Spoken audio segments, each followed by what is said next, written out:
Madam, आम्ही पुण्यात शिकायला आलो.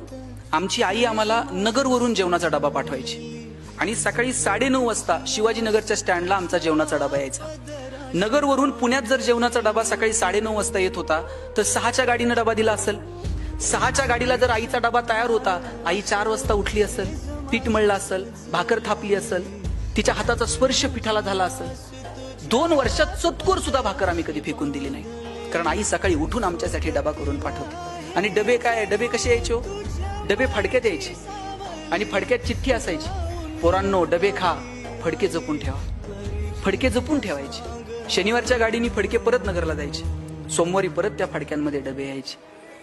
त्याच्यामुळे डबा जपण्याची जी सवय लागली आहे ना, ती तेव्हापासून लागलेली. अरे कुणीतरी आपल्यासाठी करतं, त्याचा आदर ठेवला पाहिजे.